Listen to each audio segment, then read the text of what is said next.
Dikisahkan seorang remaja yang sudah hampir lulus SMA.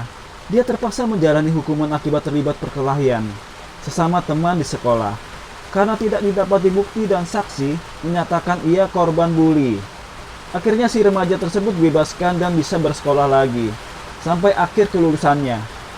Ewin, remaja tersebut akrab dipanggil di sekolah, masih sangat ketakutan dan berlari saat musuh-musuhnya mengincarnya. Suatu ketika saat Ewin berlari, tiba-tiba ada cahaya kilat menyambar tubuhnya. Sentak seluruh tubuh Ewin mendadak kaku, lalu nampak keanehan yang terjadi. Dengan cepat struktur tubuh Ewin berubah dengan rambut memanjang dan wajah Ewin nampak menjadi cantik, terlihat seperti cewek. Benar saja orang-orang jahat kehilangan jejak dan tidak menemukan Ewin di sekolah itu, dan bisa pulang ke rumah tanpa harus terlihat sembunyi-sembunyi dari teman-teman dan musuhnya. Ternyata kilat yang menyambar tubuh Ewin adalah cahaya peri yang memberikan paras tubuhnya untuk menyelamatkan Ewin. Walau sudah terlihat bertubuh cewek dan musuh tidak lagi mencarinya, namun masalah dengan tubuh barunya menjadi kebingungan sendiri bagi Ewin. Hari-hari berjalan tanpa henti. Ewin mencari solusi tentang masalahnya. Akhirnya Ewin mendapatkan kontak dari internet dengan seorang agensi biro jodoh. Mereka bertemu dan sang agen mau menolong untuk membuat identitas baru. Namun Ewin harus mau dipertemukan dengan seorang klien yang menggunakan jasanya untuk mencari seorang wanita. Akhirnya keduanya sepakat dan Ewin mendapatkan identitas sebagai Prissy yang tergabung ke dalam gadis-gadis pencari jodoh. Begitu nekatnya Ewin yang mengganti nama Prissy datang ke pertemuan di kafe dengan klien yang dimaksudkan agensi. Saat bertemu, ternyata si klien adalah seorang pria kaya. Lalu mereka berkenalan dan Prissy dibawa pulang ke rumah. Prissy hanya mengikuti arahan sang agensi untuk penjajakan selama 2 hari. Bila cocok, hubungan Prissy dan klien bisa berlanjut. Bila tidak, Prissy berhak kembali dan meninggalkan si klien yang bernama Jomi. Belum juga 24 jam Prissy dah ketakutan dan gak betah di rumah Jomi. Sialnya, jaringan sinyal buruk dan HP pun kehabisan baterai. Keesokan harinya, Jomi ngajak Prissy makan restoran bareng Jomi.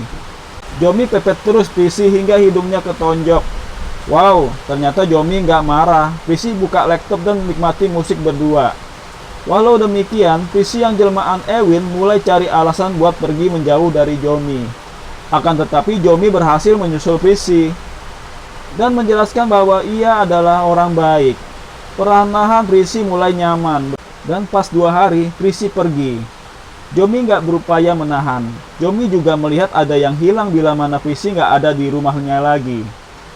Prissy dijemput oleh orang suruhan agensi dan bertemu di sebuah kapal dermaga. Ternyata si agensi turut suka dengan Prissy. Si Prissy jelmaan Ewin tidak menanggapi dengan serius dan memutuskan untuk lanjut dan kembali ke tempat Jomi.